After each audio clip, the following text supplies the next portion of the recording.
është momenti për të folur për politikë. Por për politikë ka të bëjë me ne, me jetët tona.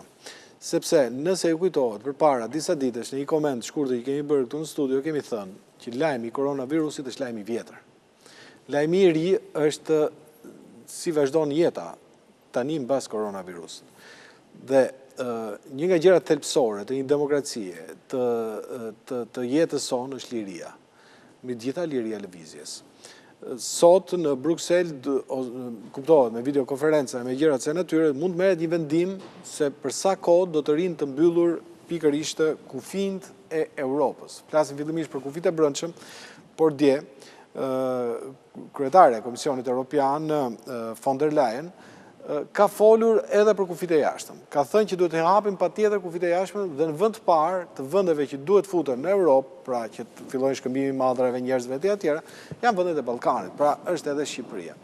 Ne na intereson që të kemi sa më të shpejt kufijt të hapur, kuptohet me rregulla, me matje temperature, me bërje të shpejta të testit serologjik në përkufi ose me teste që i bëjmë nga Shqipëria dhe ja japim atyre në dorë, kështu gjërash me radhë, por kemi nevojë të lëvizim.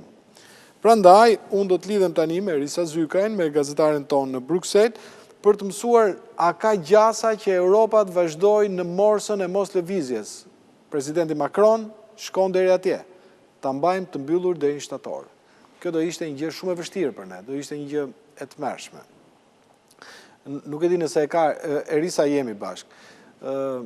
Mirëmëngjes, Mirëmëngjes e dashur. Unë bëra një shpjegim të kësaj natyre, ndoshta duhet kisha kaluar dhe në reklam, po e bëj reklamën mbas lidhjes si kemi bashkë. Atëherë, më thuaj, a ka gjasa që ti të rish në Bruxelles, unë Tiranë dhe të takojmë nga tetori? Në fakt, Enkel, nëse më lejon, do të dëshiroja të filloja me situatën në Belgjik, sepse është vërtet e rëndë. Jemi befasuar të gjithë nga shifrat që kanë ardhur javën e fundit, pasi në fakt numri i vdekjeve është rritur në mënyrë të konsiderueshme dhe asnjë nuk e priste, jemi të befasuar sepse ndërkohë thuaj që numri i personave që ishin të prekur nga koronavirusi që ishin shtruar në spital dhe numri i personave që ishin në shërbimin e kujdesit intensiv ishte ulur, ishte në kontrast të tërë, ndërkohë që del sipas shifrave që kemi aktualisht që Belgjika tashmë është vendi i dytë më i prekur nga koronavirusi në botë, për një banor në çdo milion banor. Pra kemi 339 të vdekur për 1 milion banor në Belgjik, që kalon numrin e të prekurve në Itali, që është 329 vdekje për milion banor, dhe renditet Belgjika në këtë mënyrë e dyta pas Spanjës, që ka 374 vdekje për milion banor.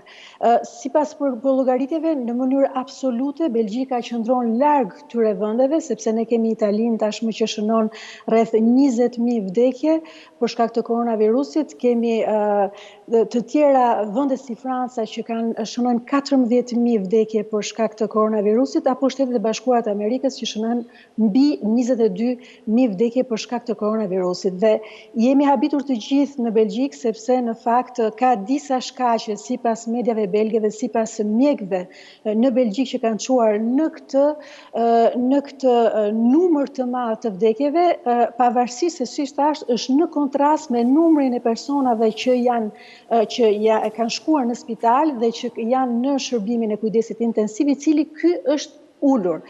Siç shpjegohet, faktori i parë ka të bëjë me faktin që Belgjika në fakt ka numëruar numrin e personave që kanë vdekur dhe që nuk janë testuar. I ka përfshirë të gjithë, ndërkohë që po të shohim vendet e tjera si Italia dhe Franca nuk e kanë bërë këtë. Kanë numëruar vetëm personat që kanë vdekur nëpër spitale nga koronavirusi apo të dhënat të tjera që ka patur nëpër shtëpi, por nuk kanë përmendur dhe përllogaritur në këtë shifër totale dhe personat e tjerë që kanë vdekur gjatë kësaj periudhe. Si faktor të dytë kemi të bëjmë me një vend që ka një dëndësi të madhe europiane, por gjithashtu që ka marrë masa të rëndësishme pavarësisht se jemi në një situatë, le të themi, karantine të kufizuar, pavarësisht kësaj, dhe ato që kemi parë është që në fakt ajo që ka ndodhur dhe që ka ndikuar në mënyrë me të vërtet të drejt për drejt për këtë numër të vdekjesh janë personat e moshuar, Enkel. Shteti nuk e ka kuptuar rëndësinë e trajtimit dhe kujdesit ndaj personave të moshuar në shtëpitë që këtu quhen shtëpitë e pushimit, janë shtëpitë e personave të moshuar që ne në gjuhën popullore jemi mësuar të quajmë azil pleq, pikërisht ata persona që kanë punuar, që janë kujdesur, që i kanë shërbyer, që kanë ushqyer këta persona të moshuar në shtëpitë e moshuarve, janë infektuar dhe kanë infektuar një masë të madhe të personave të moshuar dhe kjo ka çuar në një numër shumë të madh të vdekjeve të këtyre personave të moshuar që kanë ndikuar pastaj në numrin total të vdekjeve në Belgjik. Dhe nga ana tjetër gjithashtu shtrohet pyetja pse një vend social që ka një sistemet më të mira sociale, mbrojtje sociale më të forta në Europë, nuk ka treguar kujdes pikërisht për këtë gjë, e ka neglizhuar dhe pavarësisht se ka spitale shumë të mira, ka shërbime të kujdesit intensiv shumë të mira dhe ka me të vërtet një mobilizim total dhe pavarësisht nga kjo shohim domethënë që kemi si një ulje të personave që janë infektuar, që janë shtruar në spital dhe që janë në shërbimin e kujdesit intensiv. Kështu që këto të dhëna na bëjnë që të themi që me të vërtet Belgjika në këtë moment ndodhet në një periudhë delikate, por sipas kryeministit të saj, Sophie Wilme, e cila mbajti dje një konferencë poshtyp pas Këshillit Kombëtar të sigurisë, duhet që pikërisht kjo mbarimi i karantinës të vazhdojë deri në 3 maj dhe kjo i përgjigjet pyetjes tënde, duke filluar në Belgjika dhe pastaj do vazhdojë edhe në Bashkimin Evropian, pra deri në 3 maj të kuptohemi drejt, dua t'i përgjigjem ironisë tënde, pra këtu në Europë thuhen gjërat pak nga pak, që mos të jetë sa më pak shkurajimi i personave në mënyrë që ato të mund të vazhdojnë deri në fund të majit, por që në fillim ne kemi bërë të ditur edhe në lidhjet tona, unë nga burimet që kam patur që në fillim të marsit ishte që kjo karantinë do të vazhdonte deri në fund të majit. Pra, mos prisni ndonjë mbarim karantine para fundit të majit, flas për karantinën zyrtare. Ndërkohë që kryeministra e Belgjikës ka folur se bizneset për shembull në Belgjik duhet të përgatiten që tani të fillojnë punën pas 3 majit. Shkojmë drejt një karantine, drejt një, daljes së karantine graduale, më thuaj. Unë kam hallin e kufirit, në radhë parë të kërkoj ndjes sepse u tregova goxha egoist, kisha hallin tim përpara hallit tënd. I çmendja që ti jeton në Bruksel dhe unë jetoj në Tiranë. Dhe situatat e këty është më e vështirë se këtu. Por tani diskutohet çështja e kufirit, lëvizje njerëzish, lëvizje mallrash, qarkullim parash, kalim krize ekonomike. Ky është koncepti.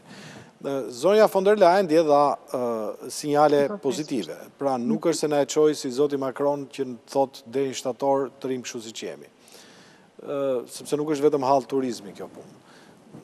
Ka gjasa që Europa sikur ndonjëherë mbas luftës dytë botërore të bllokohet?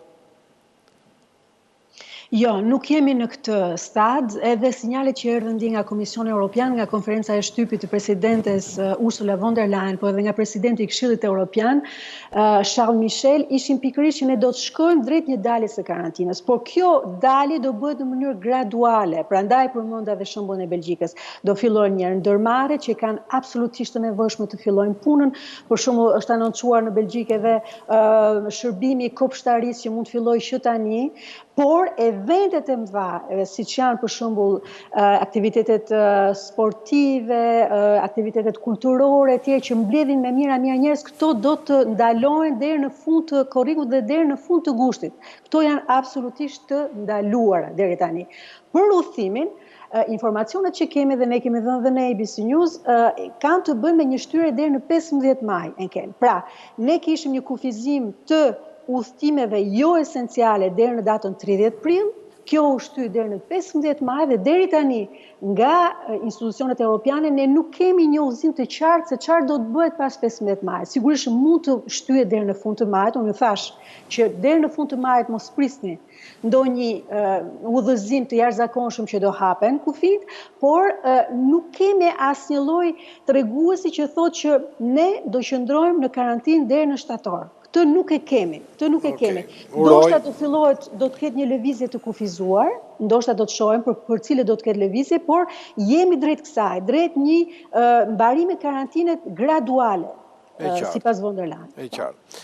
Mirë, Erisat, falenderoj shumë. Turoj gjithë mirat. Faleminderit gjithashtu. Mirupafshim, tunge dashur.